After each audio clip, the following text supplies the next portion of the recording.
Well, are you ready to buy the dips? With some emerging market currencies being hammered as tapering commences, is now a good buying opportunity. Well, let's get some insights. George Lucas from Instreet Investment joining us. George, great to see you as always. Thanks for having me. We've seen these poor monthly performances for January for, well, equities. I mean, the worst monthly performance, I think, since May 2012 for Wall Street.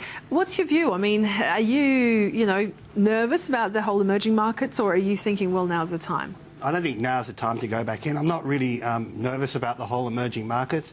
I mean, it was only 2 or 3 weeks ago that we were sitting here talking about, look, we know that the markets are overvalued. We know that they're, or fully valued, and that, a correction is possible. And I think we're getting that correction at the moment. But for some reason, we're just creating this myth about an emerging market crisis causing the correction when everyone was sitting back and has been talking about a correction in these markets for a long time now. I think they might run for another 6 weeks to 2 months, these corrections in the developed markets, and then it could be a great time to get back into the market. So in terms of the outflows, I mean they definitely accelerated in January, but you're saying that was more the retail investors moving in. Which is actually, so what we saw, most of the outflows from the institutional investors started happening over 6 months ago from emerging markets. And then very recently, we've seen large outflows from some of the mutual funds and ETFs in the US. $6 billion last week and $12 billion over the month of January out of US funds. But it's really retail investors who are doing it, which, on a contrary type of basis is beginning to signal that maybe it's a time to start looking at emerging markets again, or markets as a whole again.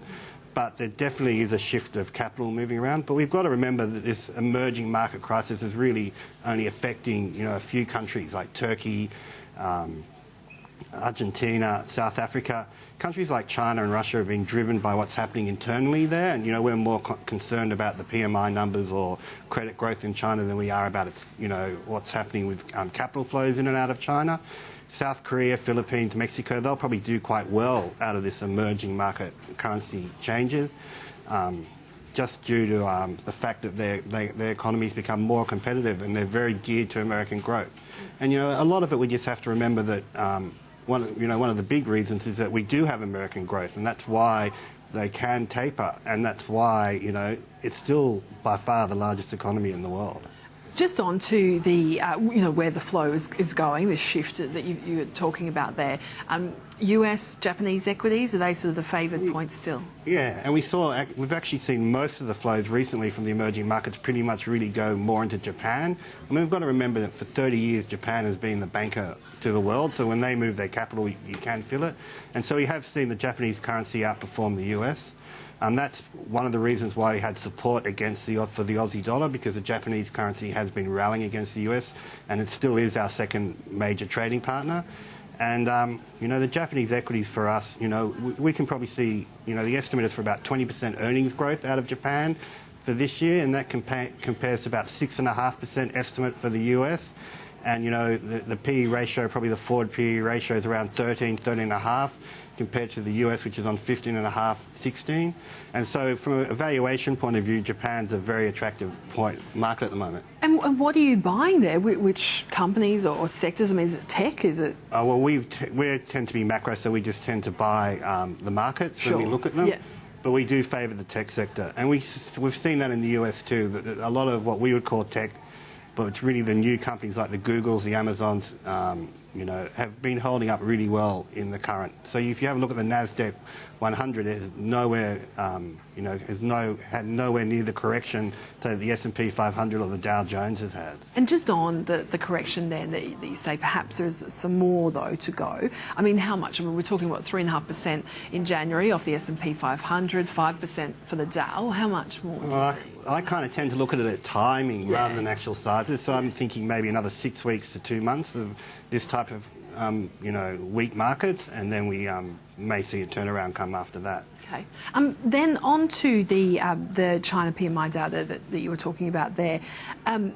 How are you viewing this? We've seen the Aussie lift this morning, but some have been saying perhaps it's more due to the local economic data that we've got due this week, some of those factors perhaps, rather than the actual official China PMI out over the weekend. Yeah. What do you think? And I think also the Aussie's been very oversold. I mean, when we talk about these emerging markets, we talk about how, the South African rand might have depreciated by 15%, or the Brazilian real has come down 20% over the last year. You've got to remember the Aussie dollar's come down 28% over the same time period. So from a currency point of view, it's not looking that great. But I think it's just in a very oversold. At the same time, the support is going to the Japanese yen with our market.